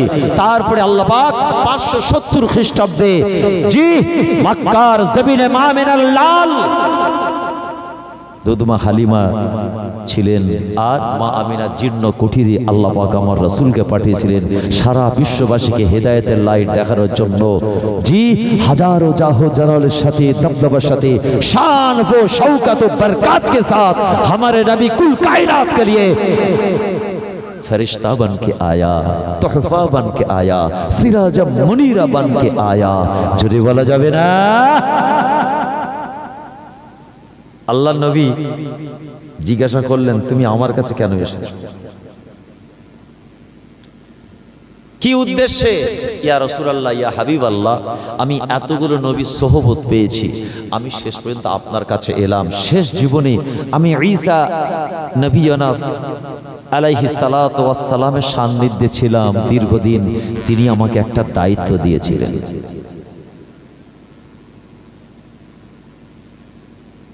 কি দায়িত্ব দিয়েছিলেন? ইন লাকিতা মুহাম্মাদান ফাকরা আলাইহিস সালামু মিন্নি। ঈসা আলাইহিস সালাম আমাকে বলেছেন, যদি জীবনে তোমার কোনোদিন শেষ নবীর সঙ্গে মোলাকাত হয়, আমাদের নবী, সবার নবী, কুল কায়নাতের নবী, ইমামুল মুরসালিন হযরত মুহাম্মদ মুস্তাফা সাল্লাল্লাহু আলাইহি ওয়াসাল্লামের সঙ্গে যদি জীবনে কোনোদিন তোমার মোলাকাত হয়, ফাকরা আসসালাম মিন্নি, ফাকরা আলাইহিস সালামু মিন্নি, ইল লাকিতা মুহাম্মাদান ফাকরা আলাইহিস সালামু মিন্নি। তাহলে আমি ঈসা, আমার সালামটা আমার রাসূলের কাছে পৌঁছে দিও। ইয়া রাসূলুল্লাহ, ইয়া হাবিবাল্লাহ, হুজুর অন্য কোনো কারণ নয়। নবী ইব্রাহিম আলাইহিস সালাতু ওয়াস সালাম থেকে নবী ঈসা আলাইহিস সালাম পর্যন্ত প্রত্যেকটা নবী রাসূল পয়গম্বরের সান্নিধ্য পেয়েছে, তাদের থেকে দ্বীনের শিক্ষা, শরিয়াতের শিক্ষা নিয়েছি। শেষ সময় যখন নবী ঈসা আলাইহিস সালাতু ওয়াস সালামের সঙ্গে ছিলাম, নবী ঈসা আলাইহিস সালাম একটা দায়িত্ব আমাকে দিয়েছিলেন। ও খাম বিন হিম বিন লাকিস বিন ইবলিস, শুনে নাও, আমি ঈসা নবী বলছি, তুমি তোমার জীবনে কোনোদিনও যদি আখিরি জামানার নবী, নবীদিগের বাদশা হাবিবুল্লাহ জনাবে মুহাম্মদুর রাসূলুল্লাহ সাল্লাল্লাহু আলাইহি ওয়াসাল্লামের সঙ্গে তোমার মোলাকাত হয়, ফাকরা আলাইহিস সালাম মিন্নি, তুমি আমি ঈসা আলাইহিস সালাম আমার পক্ষ থেকে আমার রাসূলের কাছে সালাম পৌঁছে দিও।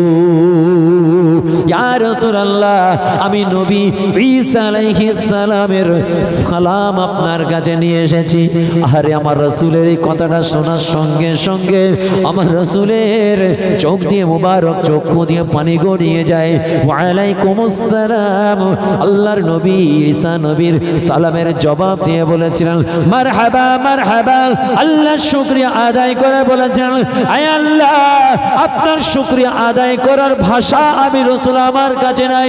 যে ইবলিস শয়তান পৃথিবীর জমিনে আদম হাওয়া থেকে শুরু করে আমি মুহাম্মদুর রাসূলুল্লাহ সমস্ত নবী রাসূল পয়গম্বরদের তাদের উম্মত উম্মতির সঙ্গে সঙ্গে প্রতারণা করলো, গুনার কাজ করিয়ে দিল, জাহান্নামের পথে পাঠিয়ে দিল, ওয়াহিয়াতি নোংরামি খারাপিতে মিশিয়ে দিয়ে সব থেকে শত্রু, মানবতার শত্রু, মুসলমানের শত্রু, উম্মতে মুহাম্মাদীদের চরম শত্রু। আয় রাব্বি আল্লাহ, শুকরিয়া জানাই লাখবার, আপনি তার নাসাল থেকে চতুর্থ প্রজন্মকে আপনি আমি মুহাম্মদুর রাসূলুল্লাহ আমার গোলাম বানিয়ে দিয়েছি। আরো জোরে বলুন সুবহানাল্লাহ। যে ইবলিস শয়তান এত বড় শত্রু, সেই ইবলিস শয়তানের চতুর্থ প্রজন্মকে আপনি আপনার হাবিবের গোলাম বানিয়ে দৃষ্টান্ত রেখেছেন। জোরে বলা যাবে না সুবহানাল্লাহ। বরবাদ ধ্বংসপ্রাপ্ত হয়ে যায় ইবলিস শয়তান। আল্লাহ পাক তোর চতুর্থ প্রজন্মকে নবী মুহাম্মদ রাসূলুল্লাহর গোলাম বানিয়ে দিয়েছে। বলুন না সুবহানাল্লাহ। নবী বলছেন, হে হাম বিন হিম বিন লাকিস বিন ইবলিস, তুমি আমার কাছে কেন এসেছো? ইয়া রাসূলুল্লাহ, আমাকে একটু কোরআনের শিক্ষা দিন। আল্লাহর নবী ইজা শামসু কুবিরাত আম্মা ইয়াতাসারুন, এরকম কয়েকটা সূরা, আশারা সূরা। হাম বলছে আল্লাহ মানেন নবী আশারা সূরা। আল্লাহর নবী আমাকে 10টা সূরা শিক্ষা দিয়েছেন। প্যারে হাজিরিন, অত বড় চরম শত্রু ছিল ইবলিস শয়তান। তার ছেলে লাকিস, তার পুত্র হিম, তার পুত্র হাম, সে নবীর হাতে হাত দিয়ে ঈমান এনে কালমা পড়ে মুসলমান হয়েছিল। জোরে বলা যাবে না সুবহানাল্লাহ। আল্লাহ পাক সবই পারেন। তাই এটাই বলছি, আল্লাহর দয়া এবং রহমত যদি না হয় আপনি কোনোদিন রেহাই পাবেন না, যত মস্তানি করেন। সেই নবীর মহাব্বত আসুন অন্তরে পায়দা করে, নবীর শানে গুস্তাখি বিয়াদবি যেন না হয়। আহারে বড় দুঃখ লাগে, বড় যন্ত্রণা লাগে, বড় ব্যথা লাগে।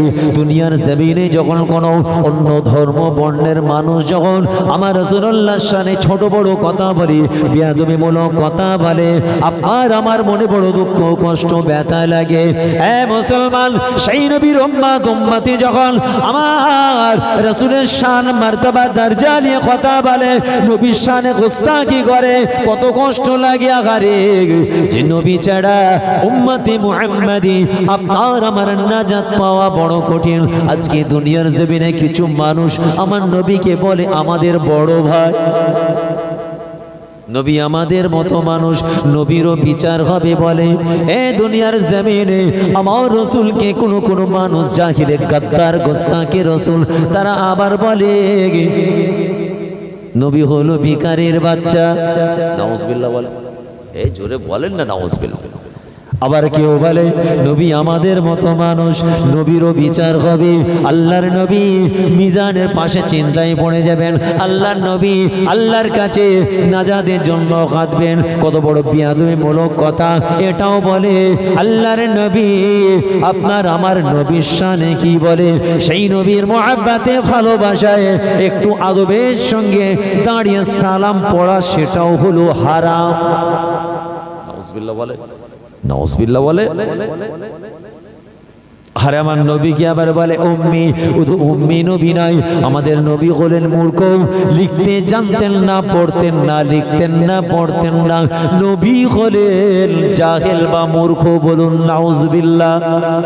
তোর বাপ দাদা 14 পুরুষ মূর্খ, বিয়াদব। নবী উম্মি ছিলেন, লিখতেন না, পড়তেন না। আল্লাহ পাক লিখতে দেননি, পড়তে দেননি। তুমি জাহেলে গাদ্দার গোস্তাকে রাসূল, তুমি কি করে বুঝলে রাসূল লিখতে জানতেন না, পড়তেন না? গুগল ডিকশনারিটা খোলে, নিরক্ষর মানে দেখুন। যে হলো স্টুপিড, বোকা, অযোগ্য, মূর্খ, লেখাপড়া জানে না। নাউজুবিল্লাহ বলেন। তাহলে অন্য কোনো বেঈমান মুশরিক কাফের বললে মুসলমানের বাড়ির ছেলেরা কোমরে গামছা বেঁধে হাত গুটিয়ে বলছে মার্ডার করে দাও, মেরে ফেলবো, নবীর ইশকে ভালোবাসায়, তাই তো?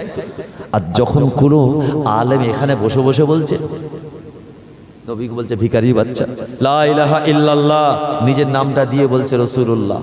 নাউজুবিল্লাহ বলেন। এই নাউজুবিল্লাহ বলেন, বলা যাবে? এটা উদাহরণ দেওয়া হচ্ছে।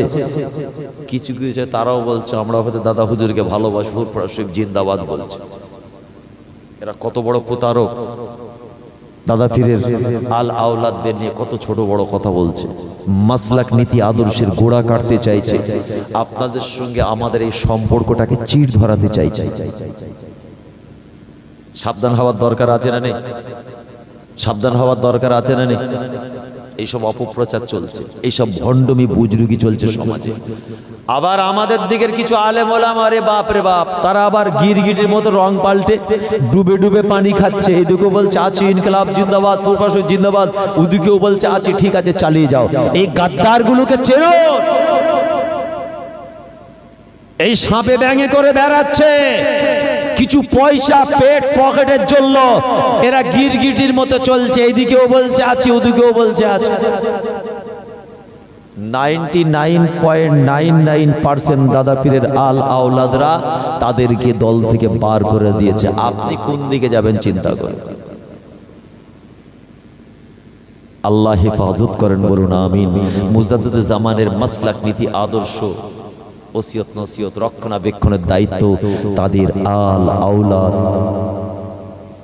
নাতি পোতা, খানদান বা খানদান ভক্ত মুরিদের শুধু নয়, আপনাদেরও সিলসিলা, আপনাদেরও রক্ষণাবেক্ষণের দায়িত্ব আপনাদেরও। আল্লাহ হেফাজত করেন, সকলে বলুন আমিন। আর একটু জোরে বলা যাবে না আমিন? নারে তাকবীর, দরুদ শরীফ, আল্লাহুম্মা সাল্লি আলা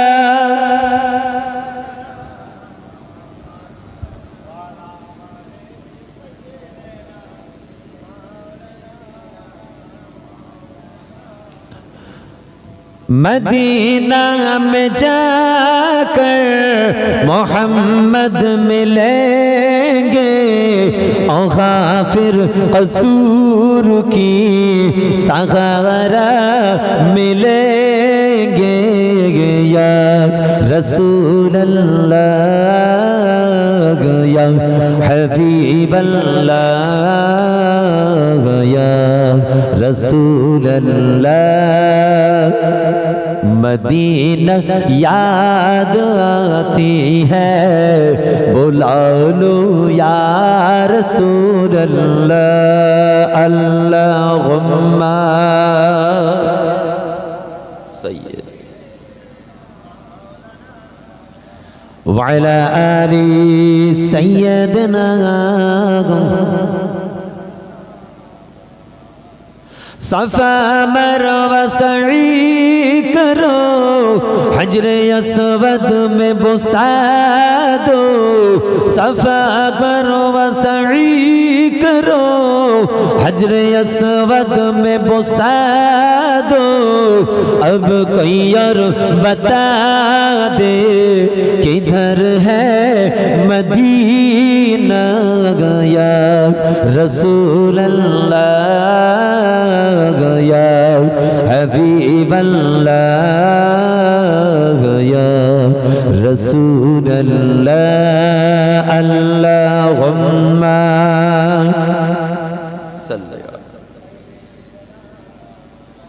मोहब्बतेर संगे पढ़ो वअला आली सैयदना।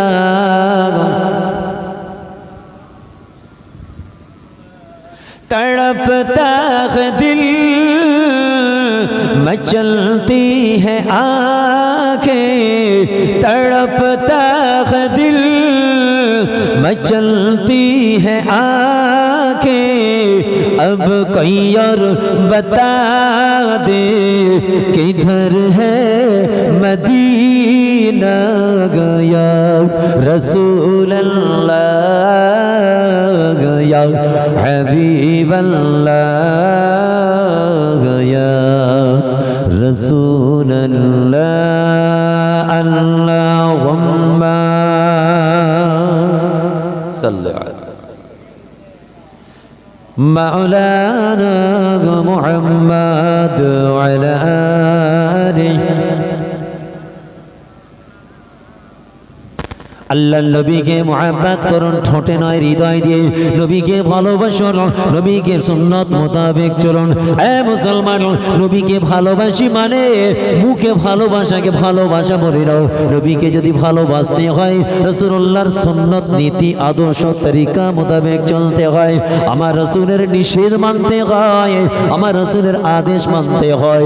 আল্লাহর কোরআন জানিয়েছে মা আতাকুমুর রাসূলু ফাখুযুহু ওয়া মা নাহাকুম আনহু ফান্তাহু। এ বিশ্বাসীগণেরা, এ আমার বান্দা বান্দীরা, নবী তোমাদের কাছে যেগুলো আদেশ আকারে এনেছেন মেনে নাও, নিষেধ করেছেন ছেড়ে দাও। আল্লাহ রাসূল কি জানালেন? এ আমার উম্মত উম্মতিরা, ততক্ষণ পর্যন্ত তোমরা পৃথিবীর জমিনে নিজেদেরকে ইমানদার মুমিন মুসলমান বলে দাবি করতে পারো না। কতক্ষণ পর্যন্ত? হাত্তা আকুনা আহাব্বা ইলাইহি মিন ওয়ালিদিহি ওয়া ওয়ালাদিহি ওয়ান নাসি আজমাইন। মাথায় টুপি দেওয়ার নাম মুমিন মুসলমান নয়। নামের আগে মুহাম্মদ থাকার অর্থ মুমিন মুসলমান নয়। রমজান মাসে রোজা রাখার নাম পাক্কা ইমানদার মুমিন মুসলমান নয়। মসজিদে গিয়ে নামাজ পড়ার নাম, জিকির করার নাম, দান খায়রাত কুরবানি করার নাম নয়। টুপি তসবিহ জুব্বা গায়ে লাগানোর নাম ইমানদার মুমিন মুসলমান নয়। মুমিন মুসলমান কাকে বলে? আল্লাহ রাসূল পাক জবানে জানালেন লা ইউমিনু আহাদুকুম হাত্তা আকুনা ইলাইহি মিন ওয়ালিদিহি ওয়া ওয়ালাদিহি ওয়ান নাসি আজমাইন। আল্লাহ নবী জানালেন সাহাবারা নিজের বাপের থেকে, মায়ের থেকে, বিবি ছেলে বাল বাচ্চা, বাপ মা, আত্মীয় স্বজন প্রতিবেশী, নিজের টাকা পয়সা ধন দৌলত, স্ত্রী বাচ্চা, ওয়ান নাসি আজমাইন, সমস্ত মানুষের থেকে বেশি মুহাব্বত আল্লাহ রাসূলের প্রতি যদি বেশি যদি না হয়, লা ইউমিনু আহাদুকুম, এখনো তোমরা মুমিন মুসলমান নয়। সব থেকে বেশি মুহাব্বত নবীকে অন্তরে জায়গা দিতে হবে। আযম দারাজাত, উচ্চ মাকামে স্থান থাকবে রাসূলুল্লাহর ভালোবাসা। দুনিয়ার সমস্ত ভালোবাসা নবীর ভালোবাসার পরে, নাহলে প্রকৃত খাঁটি মুমিন মুসলমান হতে পারবেন। খাঁটি মহব্বত। মা ফাতেমার দরওয়াজার কাছে এসে আমার রাসূল আওয়াজ দিয়েছেন, মা গো, আমি তোমার আব্বা জান এসেছি। ভিতর থেকে আম্মা জান ফাতেমা আওয়াজ দিচ্ছেন, ইয়া রাসূলুল্লাহ, ইয়া হাবিবাল্লাহ, আপনি ভিতরে আসবেন না। আমি ফাতেমা বলছি আসবেন না, একটুখানি বাইরে অপেক্ষা করুন। ইয়া রাসূলুল্লাহ, ইয়া হাবিবাল্লাহ, আব্বা জান আপনার রুমাল মুবারকটা ভিতরে একবার ছুঁড়ে দিন। আল্লাহর নবীকে বলতে ভিতরে আসবেন না আব্বাজান। আল্লাহর নবী মা ফাতেমাকে খুব মহাব্বত করতেন। সফরে যাওয়ার সময় সাহাবারা একটু দাঁড়াও, আমার ফাতেমার সঙ্গে দেখা করি। সফর ছেড়ে ফিরছেন বাড়িতে, সাহাবারা আমার ফাতেমাকে একটু দেখে আসি। যদি বলেন না সুবহানাল্লাহ, কি মহাব্বত! কিন্তু রাসূলকে বলতে ভিতরে আসবেন না। আমার রাসূল পরেশান হয়ে গেলেন, মা কি সমস্যা হয়েছে নাকি? আল্লাহর হাবিব আল্লাহর রাসূল নিজের রুমাল মোবারকটা মা ফাতেমার কাছে দিয়ে দিলেন। কিছুক্ষণ পরে বলছেন, আব্বা জান ভিতরে আরুন। আল্লাহ রাসূল ভিতরে তাশরিফ আনলেন। মালাকে ইয়া ফাতেমা, ফাতেমা রে কি সমস্যা হয়েছে মা, কি বিপদ হয়েছে মা বলো। ওই সময় ফাতেমা বলেছিল, ইয়া রাসূলুল্লাহ, ইয়া হাবিবাল্লাহ, আব্বা জান ফাতেমার কোনো সমস্যা নাই, ফাতেমার মনে কোনো দুঃখ নাই, ফাতেমার সংসারে কোনো কষ্ট নাই। ইয়া রাসূলুল্লাহ, ইয়া হাবিবাল্লাহ, ফাতেমার গায়ের পোশাক ছিল না যে পোশাক দিয়ে ফাতেমার সমস্ত শরীরকে হেফাজত করবে। এই জন্য আপনার রুমাল মোবারকটা জড়িয়ে নিয়েছি। আমি বাপ হিসেবে আপনার সামনে ছোট পোশাক পরে কেমন করে যাব? গরিবের গরিব সংসার, বড় কষ্টের সংসার আব্বা জান। পর্যাপ্ত পোশাক না থাকার জন্য আমি বেপরদেগির ভয়ে আপনাকে আসতে নিষেধ করেছিলাম। আব্বা জান, আপনি যেন মা ফাতেমার উপরে নারাজ হবেন না। কি মহাব্বত, আর কি পর্দার প্রতি গুরুত্ব, আর কি গরিবের সংসার। ওহ, শাহের শাহে কায়নাতের একমাত্র কন্যা, কলিজার টুকরা হাসনাইনের আম্মা জান ফাতেমা, তার সংসারে বাস্তব চিত্র দেখুন। পুরো শরীর ঢাকার মতো পোশাক নেই। আব্বাজান আসবেন না, বুঝলেন? মা ফাতেমা নামাজে দাঁড়িয়ে গেলেন। আল্লাহ রাসূল তাশরিফ এনেছেন, নামাজ পড়ছেন, রুকু সাজদা করেন, বারবার পড়ে যাচ্ছেন, আবার উঠে কষ্ট করে দাঁড়িয়ে নামাজ পড়েন। আমার রাসূল পরেশান হয়ে গেলেন, মারে কি এমন সমস্যা হয়েছে মা, এত কেন কমজোর দুর্বল হয়ে গেলে? ওই সময় মা ফাতেমা চোখ ভরা পানি নিয়ে বলেছিল, ইয়া রাসূলুল্লাহ, ইয়া হাবিবাল্লাহ, অন্য কোনো কারণ নয়। ফাতেমার মনে কোনো দুঃখ কষ্ট নাই, ফাতেমার সংসারে কোনো অভাব নাই, অনটন নাই। ইয়া রাসূলুল্লাহ, কয়েকদিন পেট ভরে আপনার ফাতেমার খাওয়া হয়নি। ইয়া রাসূলুল্লাহ, ইয়া হাবিবাল্লাহ, হুজুর আমি ফাতেমা বড় কমজোর হয়ে গিয়েছি, এই জন্য বারবার নামাজ পড়তে যাই, বড় কমজোর হয়ে যায়। আমার রাসূলের সহ্য হলো না। মারে মা, একবার নামাজের মুসাল্লাটা তোলো মা। আমি রাসূলুল্লাহ তোমার আব্বা জান বলছি, একবার নামাজের মুসাল্লাটা উঠিয়ে নাও। মা ফাতেমা বিসমিল্লাহ বলে নামাজের মুসাল্লাটা যখন তুলেছেন, আমার আল্লাহর রহমত থেকে, জান্নাত থেকে ভালো মন্দ শোনা হয় না, যা কিছু মহিলাদের মূল্যবান মণিমুক্তা দিয়ে ভরিয়ে দিয়েছে। ওই সময় আমার রাসূল বলেছিল, মা যতটা তোমার পছন্দ নিয়ে নাও, আমি তোমার আব্বা জান, জান্নাতের মালিক তোমার রাসূলকে আমার আল্লাহ পাক করবেন। আমি মুহাম্মদুর রাসূলুল্লাহ বলছি, মা যতটা প্রয়োজন তুমি নিয়ে নাও, তবে মা মনে রেখো, ময়দানে মাশারে তুমি আমার কলিজার টুকরা বলে ছাড় হবে না। আমার আল্লাহর দরবারে এই সোনা গয়না মণি মুক্তার জবাব দিতে হয়। সঙ্গে সঙ্গে মা ফাতেমা আমাদের মুসাল্লা চাপা দিয়ে বলেছিল, আব্বা জান ক্ষুধার্ত তৃষ্ণার্ত হয়ে সহ্য করে নেব, কিন্তু আল্লাহর দরবারে বিচার সহ্য হবে না। এত সস্তা, কি ইজ্জত মা ফাতেমার দিয়েছে। শোনা হয় না, যা খুশি মণি মুক্তা নিয়ে নাও মা, তবে আল্লাহর কাছে বিচার হবে, হিসাব দিতে হবে। ইয়া রাসূলুল্লাহ, আমার দরকার নেই, ক্ষুধার্ত তৃষ্ণার্ত সহ্য করে নেব, কিন্তু ক্ষুধার বিচার সহ্য করা যাবে না। কি নামাজ পড়েছেন আপনি, আর কি জিকির করেছেন, কটা রোজা রেখেছেন, কটা কুরবানি করেছেন, আপনার এত অহংকার রিয়া তাকাব্বুরি? বলুন, আপনি আল্লাহর ওলি সাজতে চাইছেন, হুজুর পীর আল্লাহর ওলি সাজতে চাইছেন, এত লোক এই সমাজে আছে না নেই? লোকে আমাকে হাজি বলবে, মন যেন ভরছে না। সুদের ওপর টাকা দিয়ে চলে গেছে উমরা করতে, জানেন? দুবেলা পেট ভরে খাওয়া হয় না, 12 জনের সংসার, 12 জনের সংসার চালাতে পারে না, বলছে সুদের ওপর টাকা দাও, উমরা করতে হবে। লোক হাজি বলবে, হাজি সাহেব থাব্বা লাগাতে হবে পিছনে।